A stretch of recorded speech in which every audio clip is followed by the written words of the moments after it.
Harimau Malaya, julukan bagi tim sepak bola Malaysia, kini harus mengakui bahwa mereka telah tertinggal jauh dari timnas Indonesia.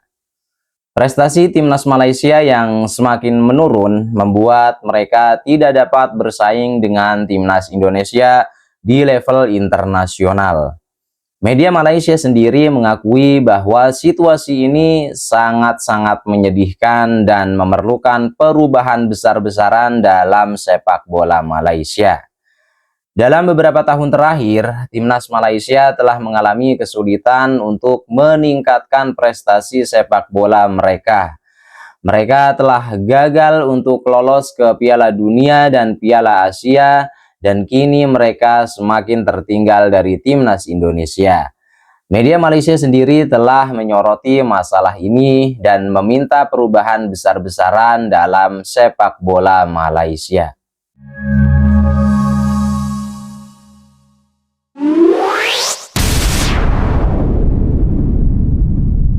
Hari itu Indonesia kalahkan Korea 1-0. Semalam Indonesia kalahkan pasukan Arab Yaman 4-1 sekaligus membawa mereka mara ke suku akhir Piala Asia bawah 17 tahun. Bukan tu je, mereka juga telah layak masuk ke Piala Dunia 2025 bawah 17 tahun. Maksudnya, dah 2 kali mereka masuk ke Piala Dunia bawah 17 tahun tau.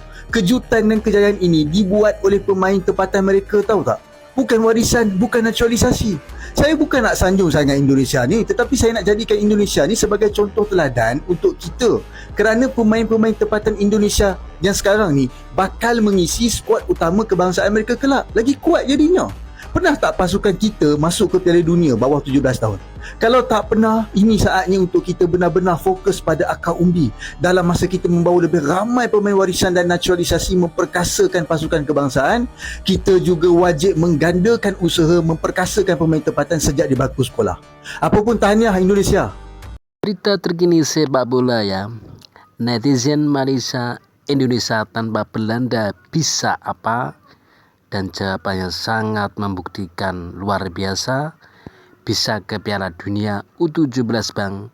Karena faktanya apa? Inilah fakta bola berikutnya.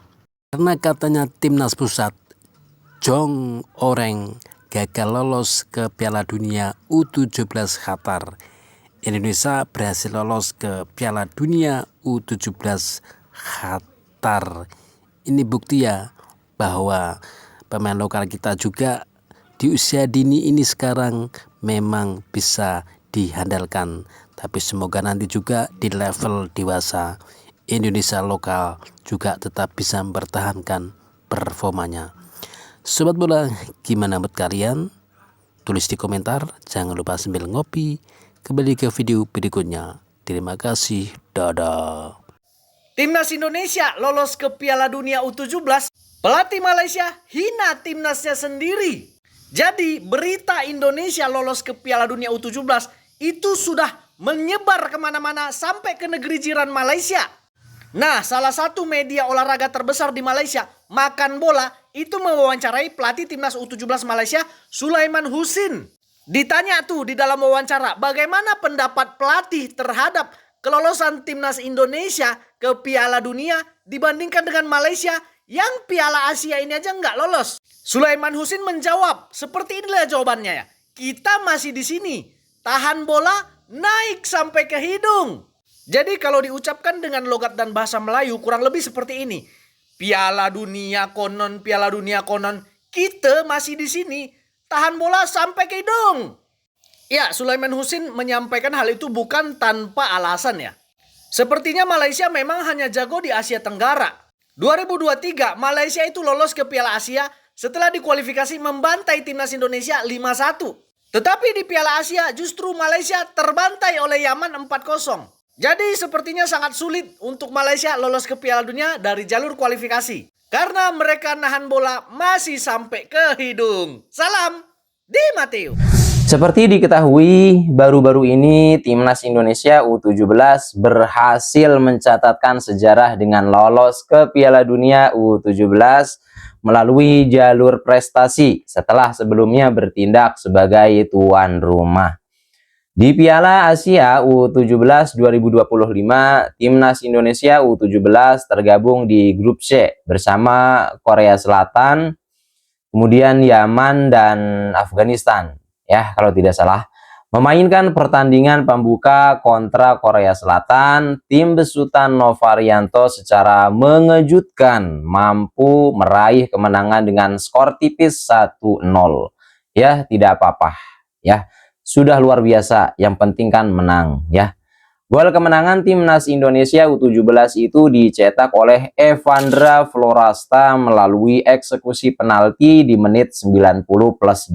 Kemudian di pertandingan kedua, skuad Garuda Muda sukses menggilas Yaman dengan skor 4-1. Wah, dibantai habis ya, digerus pokoknya Timnas Yaman. Berkat dua kemenangan tersebut, Timnas Indonesia U17 telah memastikan tempatnya di babak perempat final Piala Asia U17 2025 ya. Tak hanya itu teman-teman, kelolosan dari fase grup Piala Asia U17 juga sekaligus akan mendapatkan tiket otomatis ke Piala Dunia U17 2025 di Qatar. Kita kasih tepuk tangan dulu. Kesuksesan Indonesia tak hanya ditunjukkan di level usia muda saja, ya. Tim senior pun saat ini sedang berjuang mati-matian, ya, untuk meraih tiket ke Piala Dunia 2026. Nah, menariknya, Timnas Indonesia merupakan satu-satunya perwakilan negara Asia Tenggara yang berhasil melaju hingga kualifikasi putaran ketiga. Keren gak tuh? Dalam putaran 3 kualifikasi Piala Dunia 2026, Timnas Indonesia tergabung di grup C bersama Jepang, Australia, Arab Saudi, Bahrain, dan Cina. Sejauh ini, hingga pertandingan ke-8, Jepang menjadi tim pertama yang mendapatkan tiket langsung ke Piala Dunia 2026. Tim besutan Hajime Moriyasu memantapkan posisinya sebagai juara grup C. Sementara itu, satu tiket langsung ke Piala Dunia 2026 sebagai runner-up grup C masih dapat diperebutkan oleh 3 tim. Ketiga tim tersebut adalah Australia, Arab Saudi, dan Indonesia. Australia sementara ini menempati peringkat 2 dengan catatan 13 poin. Arab Saudi menyusul di urutan ketiga dengan 10 poin, sedangkan Indonesia ada di posisi keempat dengan torehan 9 poin. Dua tim lainnya yakni Bahrain dan Cina sama-sama dipastikan telah gugur karena hanya mengemas 6 poin dalam 8 pertandingan. Melihat kejayaan Timnas Indonesia belakangan ini, publik Malaysia pun menyadari bahwa Harimau Malaya telah tertinggal jauh. Hal itu diungkapkan oleh salah satu media setempat yakni New Straits Times dalam laporannya ya. Kita dulu mengatakan bahwa sepak bola Malaysia lebih maju dari Indonesia. Sekarang tidak lagi. Tulis New Straits Times ya. Kebenaran yang menyedihkan adalah Malaysia telah tertinggal jauh dari tetangganya dalam pengembangan sepak bola dalam beberapa tahun terakhir. Dan sekarang pengingat yang menyedihkan, kualifikasi Indonesia kemarin untuk Piala Dunia U17 Qatar 2025 telah menciptakan kehebohan di seluruh wilayah. Hal itu datang dari negara yang diskors oleh FIFA ya kurang dari 1 dekade lalu. Oke teman-teman, itu saja informasi yang dapat saya sampaikan. Kurang lebihnya mohon maaf. Selamat beraktivitas kembali dan see you next video.